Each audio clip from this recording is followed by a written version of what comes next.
इस वीडियो में हम डिस्कस करेंगे रिगार्डिंग ब्लॉकचेन टेक्नोलॉजी चैप्टर 2। यहाँ पे जो टॉपिक्स कवर करेंगे दैट इज 3 मेजर टॉपिक्स हम यहाँ पे डिस्कस करेंगे। सबसे पहला है what is bitcoin, bitcoin currency के बारे में हम जानेंगे। देन ब्लॉकचेन के कुछ वर्जन्स के बारे में जानेंगे, ब्लॉकचेन वर्जन। एंड थर्ड होगा बिटकॉइन माइनर्स के बारे में और उनका क्या रोल है। So role of bitcoin miners ये जो टेक्नोलॉजी है बिटकॉइन, इसके पीछे जो टेक्निकल पर्सन्स आप कह सकते हैं जो इस करेंसी को ऑथेंटिकेट करते हैं, उन पर्सन्स को माइनर्स कहते हैं। तो ये टॉपिक भी बहुत शॉर्ट में कवर करेंगे। अदरवाइज माइनर्स से रिलेटेड सेपरेट टॉपिक आएगा, उसमें हम और भी डिटेल में माइनर्स को डिस्कस करेंगे। बट यहाँ बेसिकली हम बिटकॉइन क्या है, क्योंकि ये ब्लॉकचेन टेक्नोलॉजी है। बिटकॉइन जो डिजिटल करेंसी है उसके बिहाइंड जो टेक्नोलॉजी वर्क करी वो ब्लॉकचेन टेक्नोलॉजी है। ठीक है, इसीलिए ये बिटकॉइन को हम डिस्कस करेंगे कि बिटकॉइन है क्या चीज़, क्योंकि बिटकॉइन के पीछे जो मेन टेक्नोलॉजी है वो ब्लॉकचेन ही है। फिर ब्लॉकचेन के कुछ वर्जन्स के बारे में हम जानेंगे एंड देन बिटकॉइन माइनर्स का क्या रोल है। इन 3 टॉपिक्स को कवर करेंगे। सबसे पहले देखते हैं व्हाट इज बिटकॉइन।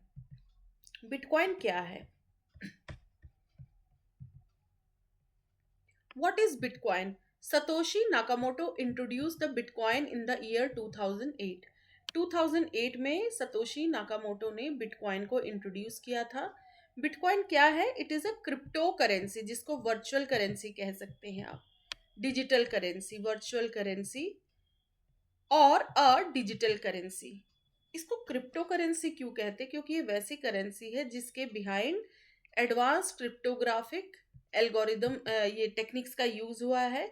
ये एनक्रिप्टेड करेंसी, ऐसी वैसी करेंसी नहीं है कि ऐसे ही सर्कुलेट हो रही है। बहुत सिक्योर करेंसी है ये।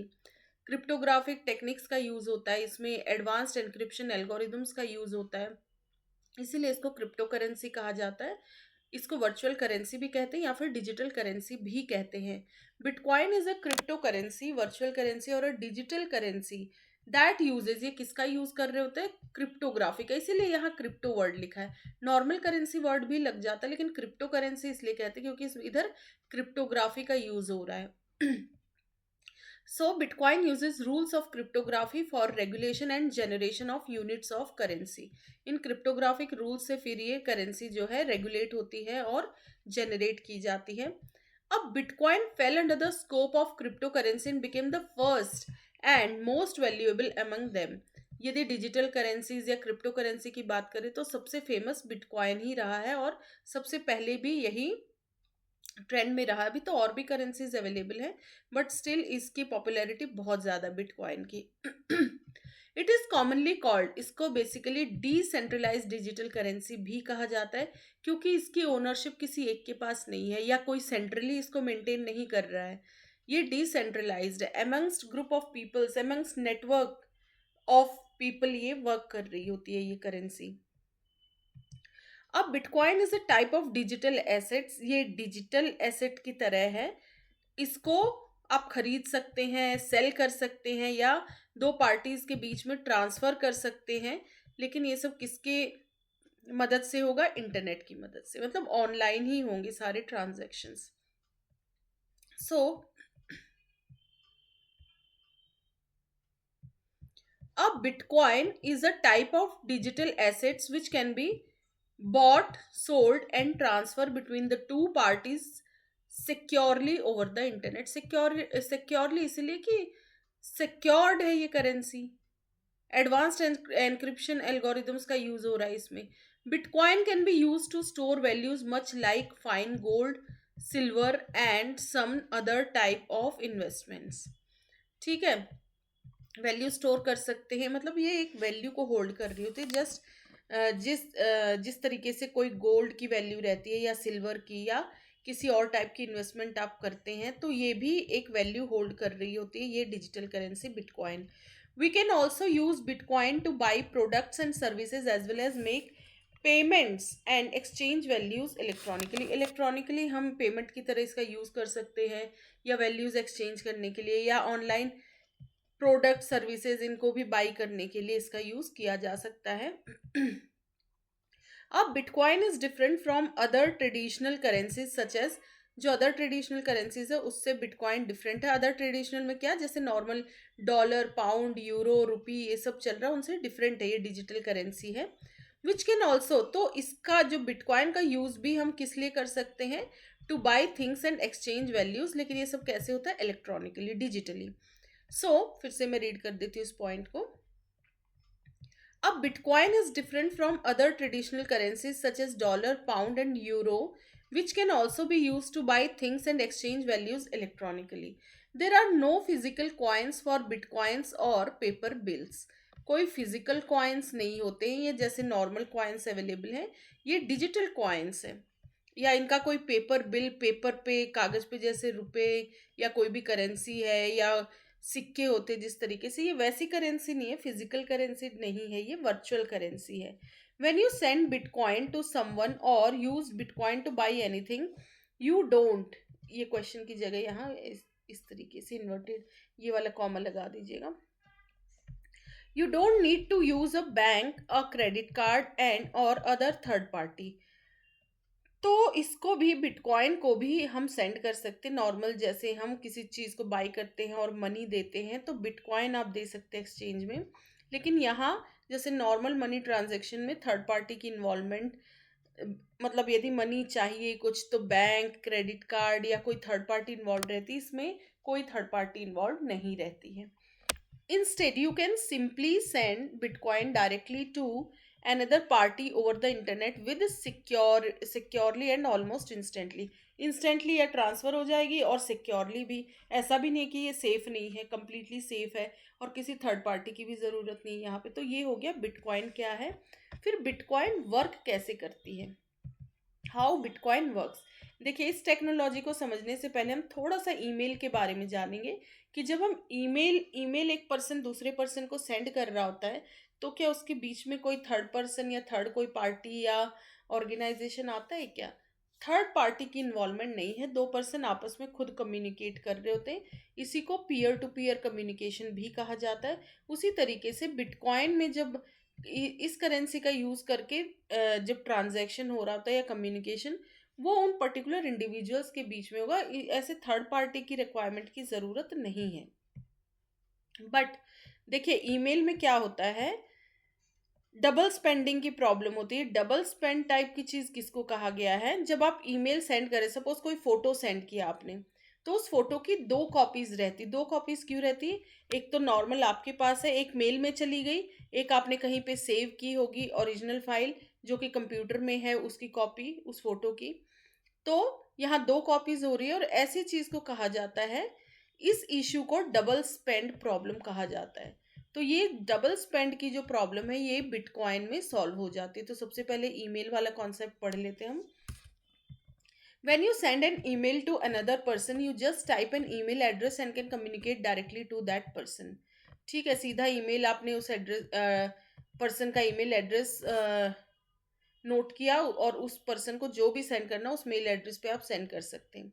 So it is the same thing. तो बिटकॉइन में भी ऐसे ही होता है। It is the same thing when you send an instant message, जैसे एकदम से मैसेज सेंड कर दिया इंस्टेंटली, कोई थर्ड पार्टी ऑथेंटिकेशन या वो सब नहीं हो रहा है।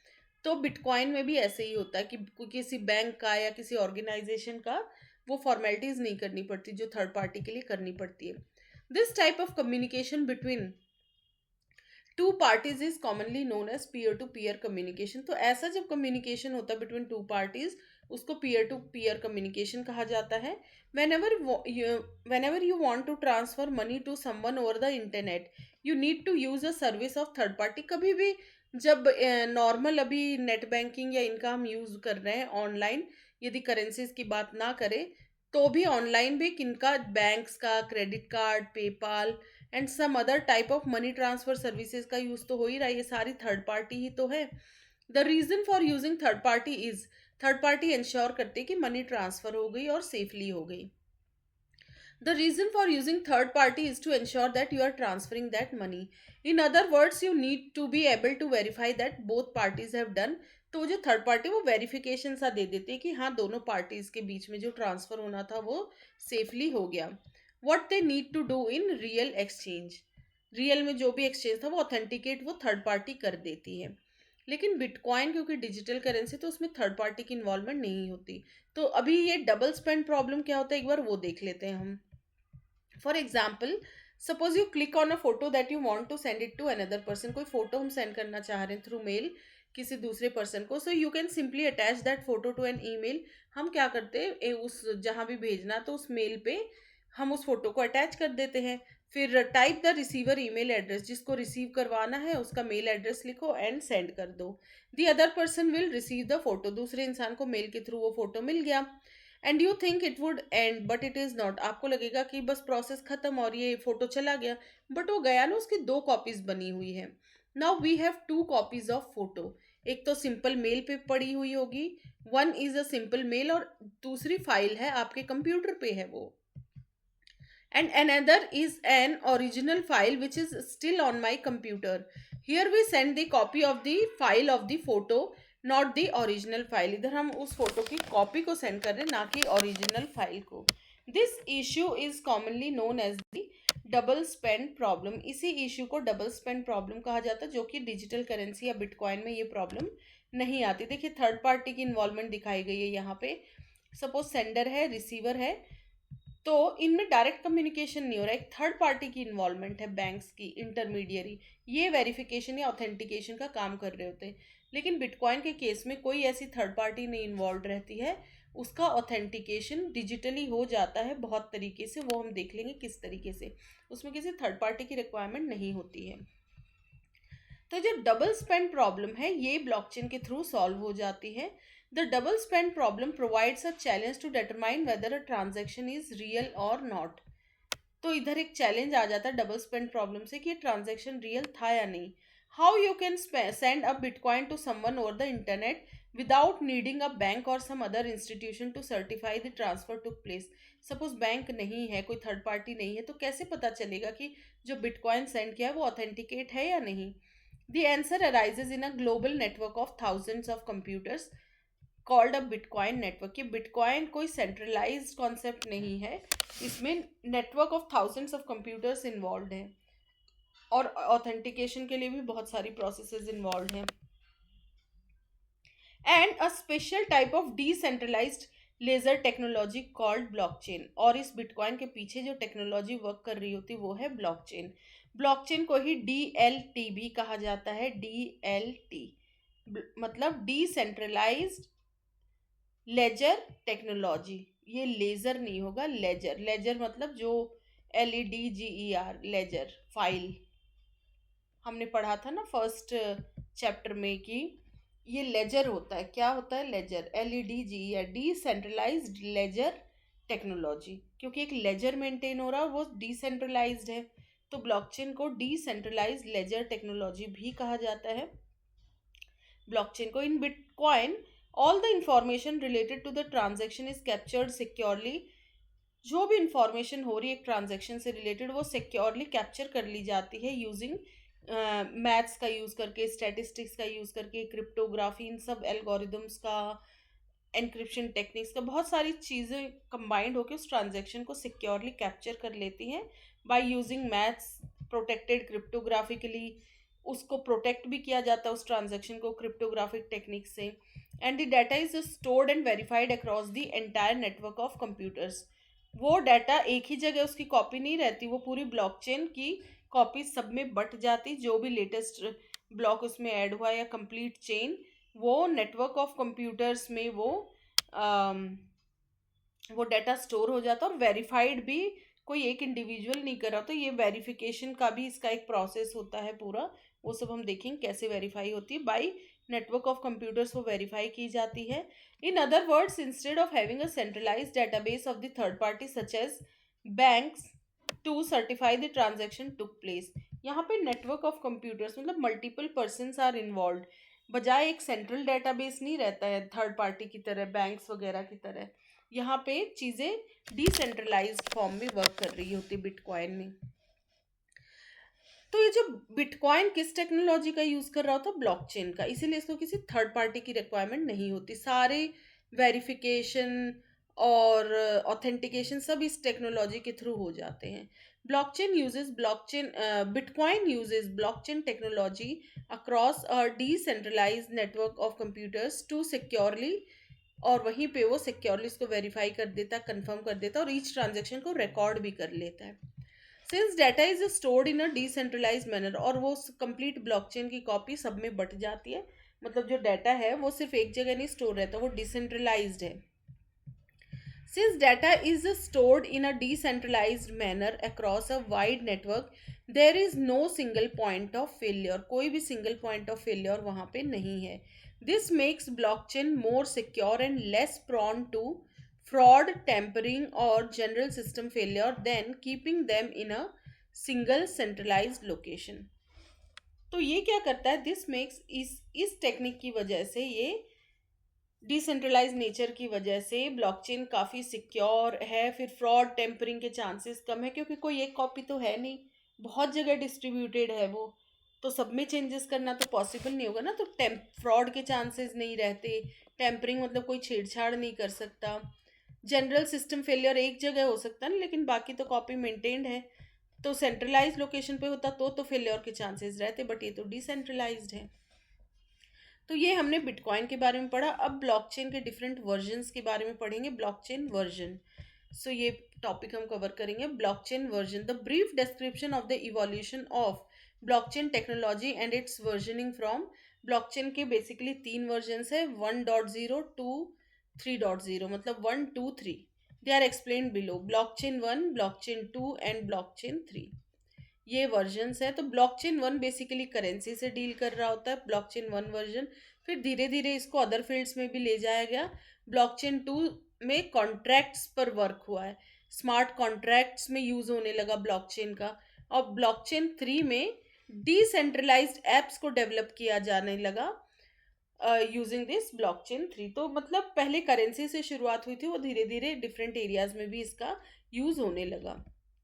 तो इन वर्जन्स को देखते हैं हम. ब्लॉकचेन 1 ये करेंसी से डील कर रहा होता है. The idea of creating money through solving computational puzzles was first introduced in 2005 by. और ये ऑनलाइन मनी क्रिएट करने का आइडिया किसका था, और इसमें जो ऑथेंटिकेशन होता है उसमें कुछ कंप्यूटेशनल पजल को सॉल्व करते. कौन सॉल्व करते? माइनर्स. जो सबसे पहले सॉल्व कर देता है उसको कुछ रिवार्ड मिलता है, और वो बिटकॉइंस के फॉर्म में ही मिलता है. ठीक है, बाकी माइनर्स क्या है वो हम डिटेल में बाद में देखेंगे. तो कंप्यूटेशनल पजल सॉल्व हो रही होती हैं, और इस तरीके से ये ऑनलाइन जो मनी है ये ऑथेंटिकेट की जाती है. तो ये कॉन्सेप्ट पहली बार 2005 में किन्होंने इंट्रोड्यूस किया था? हेल फिनी ने.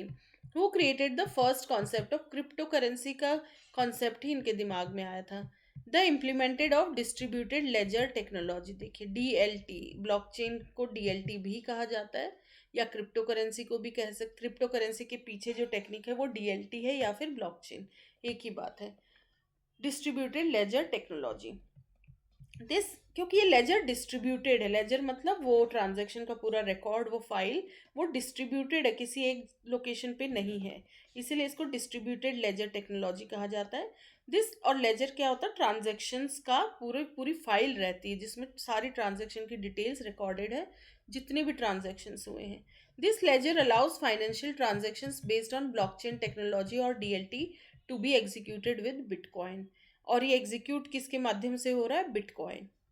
Bitcoin is the most prominent example in this. यदि करेंसी की बात करें, क्रिप्टो करेंसी की, तो bitcoin is very famous. It is being used as a cash for the internet. में ये कैश का यूज इंटरनेट में जो कैश का काम कर रहा है ये बिटकॉइन, मतलब करेंसी का, डिजिटल करेंसी का. And seen as the enabler of the internet of money. ठीक है, मनी जो भी कैश का काम नॉर्मल डेली लाइफ में हो रहा था, वही ये क्रिप्टो करेंसी का काम कौन कर रहा होता है? नेट पे बिटकॉइन. तो पहला वर्जन ब्लॉकचेन का किससे डील की कर रहा था? करेंसी से. फिर धीरे धीरे ये एक्सपेंड हुआ स्मार्ट कॉन्ट्रैक्ट्स की तरफ. वो वर्जन आया ब्लॉकचेन 2. यहाँ पे क्या हुआ? कॉन्ट्रैक्ट्स जो है जिसमें थर्ड पार्टी की इन्वॉल्वमेंट हुआ करती थी कभी, अब किसी थर्ड पार्टी की रिक्वायरमेंट नहीं है, और यहाँ पे स्मार्ट कॉन्ट्रैक्ट्स भी मेंटेन होने लगे. बल्कि स्मार्ट इनको कहा ही इसलिए गया है कि ये ऑनलाइन कॉन्ट्रैक्ट्स डिजिटल कॉन्ट्रैक्ट्स हो गए और इसमें किसी थर्ड पार्टी की इन्वॉल्वमेंट नहीं है, और ये कॉन्ट्रैक्ट्स बहुत सिक्योर होते हैं, ऑथेंटिकेट होते हैं, और इनका भी पूरा रिकॉर्ड मेंटेन रहता है. The main issues that came with bitcoin are wasteful mining. Currency की बात करें तो उसमें वेस्टफुल माइनिंग हो जा रही थी, या उसको और ज़्यादा आगे तक नेटवर्क स्केलेबिलिटी की लैक की प्रॉब्लम आ रही थी. स्केलेबिलिटी का मतलब होता है नेटवर्क की और growth. To overcome these issues, इन इश्यूज को ओवरकम करने के लिए बिटकॉइन 1 के वर्जन को एक्सटेंड किया गया beyond currency. This version x tends the concept of bitcoin beyond currency. The new की कॉन्सेप्ट्स आर, फिर स्मार्ट कॉन्ट्रैक्ट्स का कॉन्सेप्ट आया किसमें, ब्लॉकचेन 2 में. It is a small smart contract होते क्या हैं, ये भी छोटे छोटे कंप्यूटर प्रोग्राम्स होते हैं. ये भी ब्लॉकचेन में ही, जैसे बिटकॉइन में करेंसी मेंटेन हो रही थी ब्लॉकचेन में, वैसे ये स्मार्ट कॉन्ट्रैक्ट्स भी ब्लॉकचेन में ही मेंटेन होने लगे. It is small computer programs that live in the blockchain.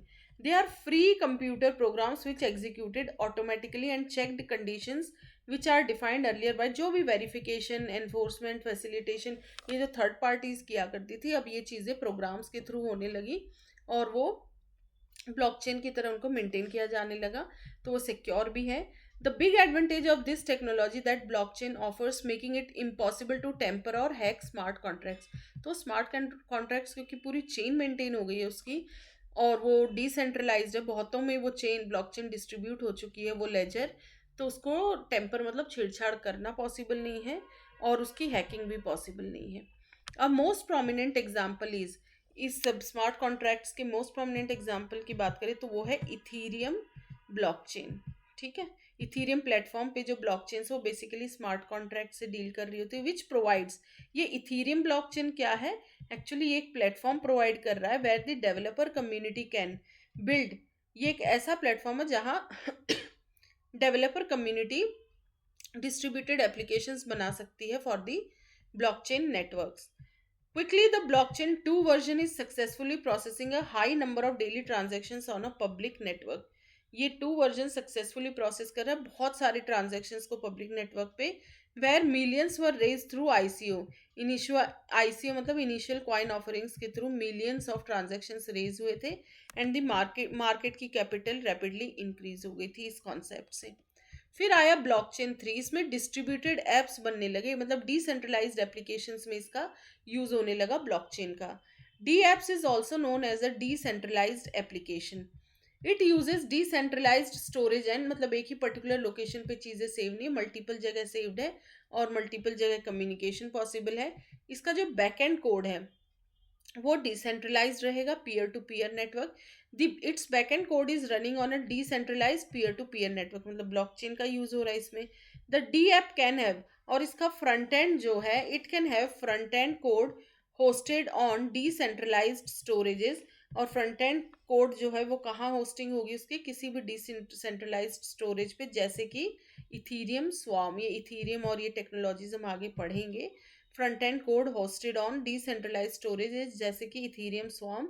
And user interface किस में राइट करेंगे हम, user interface is written in any language that can make a call to its backend like a traditional apps. User interface तो normal आप कैसे भी जिस तरीके से बैकएंड को कॉल करना है जैसे ट्रेडिशनल एप्स में होता था, तो यूजर इंटरफेस तो किसी भी भाषा में लिखा जा सकता है.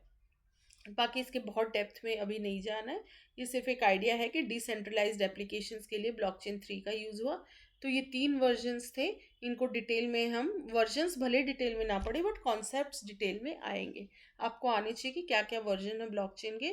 तो ब्लॉकचेन 1 था currency related, 2 smart contracts, third है डिसेंट्रलाइज्ड एप्लीकेशंस, डी एप्स. अब नेक्स्ट है role of bitcoin miners. Bitcoin miners क्या होते हैं, इस करेंसी को ऑथेंटिकेट करने के लिए कुछ ग्रुप ऑफ पीपल या नेटवर्क ऑफ कंप्यूटर्स वर्क कर रहे होते हैं. इन्हीं पीपल को कहते हैं, ये कुछ मैथमेटिकल पजल्स सॉल्व करते हैं रिलेटेड टू डिजिटल करेंसी. जो पहले सॉल्व कर लेता है वही ट्रांजेक्शन्स को ऑथेंटिकेट कर रहे होते हैं, तो उनको फिर रिवार्ड मिलता है इन सम 12 बिटकॉइंस और सो. ठीक है, वो कितने बिटकॉइंस एग्जैक्ट होते हो बाद में देखेंगे. तो बिटकॉइन माइनर्स का रोल क्या होता है, इनका बहुत मेजर रोल होता है. किसी ट्रांजेक्शन को ऑथेंटिकेट करने का काम इन्हीं का होता है. So to understand the role of bitcoin miners, let us first understand bitcoin mining को हम सबसे पहले समझेंगे कि बिटकॉइन माइनिंग क्या चीज़ होती है, फिर हम बिटकॉइन माइनर्स के रोल को देखेंगे। सो बिटकॉइन माइनिंग क्या होती है? Bitcoin mining is the process of adding transaction records to bitcoin's public ledger of past transactions. So bitcoin mining में हम ट्रांजैक्शन रिकॉर्ड्स को, जो वो लेजर मेंटेन्ड है ना, कंप्लीट पब्लिक लेजर जो डिस्ट्रीब्यूटेड है क्रॉस नेटवर्क, तो नया कोई ट्रांजैक्शन जब ऐड कर रहे हैं पास्ट ट्रांजैक्शंस में, तो वहाँ बिटकॉइन माइनिंग का कॉन्सेप्ट आता है। दिस लेजर, ये पास्ट ट्रांजैक्शंस के कंप्लीट लेजर को ही ब्लॉकचेन कहते हैं, क्योंकि ये चेन ऑफ ब्लॉक्स है। This ledger of past transactions is called the blockchain as it is a chain of blocks. Bitcoin mining is used to secure and verify transactions to the rest of the network। जो नया कोई transaction आया तो उसको as a block जब chain में हम add करेंगे, उससे पहले उस ब्लॉक का वेरिफिकेशन होता है उस ट्रांजैक्शन का। तो उसको कि वो ट्रांजैक्शन ऑथेंटिकेट है, यानी उसको प्रॉपर वेरीफाई करने के लिए माइनिंग करनी पड़ती है, बिटकॉइन माइनिंग। मतलब कुछ माइनर्स बैठे रहते हैं, वो उस एक पजल को सॉल्व करते हैं उस ब्लॉक से रिलेटेड। जो पहले सॉल्व कर देगा उसको बिटकॉइन में कुछ करेंसी मिल जाएगी, और वो ब्लॉक ऑथेंटिकेट माना जाएगा और उसको लेजर में ऐड कर दिया जाता है। फिर बाकी के माइनर्स या इवन इंक्लूडिंग जिसने सॉल्व किया है, फिर नए नए ट्रांजेक्शन्स आते रहते, तो वो ये पजल सॉल्व करते रहते माइनर्स। जो सॉल्व कर देगा पहले, उन्हें कुछ रिवार्ड मिलता है in the form of bitcoins. और फिर रेस्ट, नया जो लेजर बना उसको रेस्ट ऑफ द नेटवर्क में उसकी नई कॉपी, मतलब वो रिसेंट कॉपी सर्कुलेट हो जाती है ब्लॉकचेन की। तो बिटकॉइन माइनर्स का रोल क्या है? Role of bitcoin miners with in the bitcoin networks there are a group of people known as miners. In miners there was a process and confirm. Transactions को process करना और confirm करने का काम कौन करता है? माइनर्स। और ये कोई भी बन सकता है माइनर, बट उसकी कुछ जो है, ये ओ के बजाय ई यहाँ दीजिएगा। Apply, anybody can apply for a minor and you could run the client your self. ये पजल कोई भी सॉल्व कर सकता है, पर उसको जो है प्रोसेस आनी चाहिए। हाउएवर दीज माइनर्स, ये ओ जहाँ जाए उसको ई कीजिए। जैसे माइनिंग की जाती है ना, कोल माइनिंग हो गई, गोल्ड माइनिंग, तो ये वो वाले माइनर्स हैं। However these miners use very powerful computer, ये बड़े पावरफुल कंप्यूटर्स का यूज़ कर रहे होते हैं, क्योंकि इनको कुछ कॉम्प्लेक्स प्रॉब्लम्स को सॉल्व करना होता है, कॉम्प्लेक्स पजल्स को related to this online transactions. These miners use very powerful computers that are specially designed to mine Bitcoin transaction। Bitcoin के transaction को mine करने के लिए ये powerful computers का use कर रहे होते। माइन मतलब वो बिटकॉइन जो ट्रांजैक्शन हुआ है वो ऑथेंटिकेट, वैलिडेट किया जाता है। ऐसे ही नहीं वो ब्लॉकचेन में ऐड हो जाएगा, उससे रिलेटेड कुछ मैथमेटिकल पजल सॉल्व करनी होती है। जब वो सॉल्व जो पहले कर लेगा और प्रॉपर कुछ एक चीज़ जनरेट करनी होती है, वो यदि जनरेट हो जाएगी, जिसको बेसिकली नॉन्स वैल्यू भी कहते हैं, ये क्या है आगे देखेंगे। वो वैल्यू जिसने पहले निकाल ली, देन वो ऑथेंटिकेट माना जाएगा और उस माइनर को फिर कुछ करेंसी भी एज अ रिवार्ड दी जाती, वो करेंसी भी बिटकॉइन में ही रहेगी। और एक बार ट्रांजैक्शन ऑथेंटिकेट वैलिडेट हो गया, तभी उसको ब्लॉकचेन में ऐड किया जाता है, और फिर वो ब्लॉकचेन का पार्ट हो जाता है। फिर जो नई ब्लॉकचेन बनी उसको सब में डिस्ट्रीब्यूट कर दिया जाता है।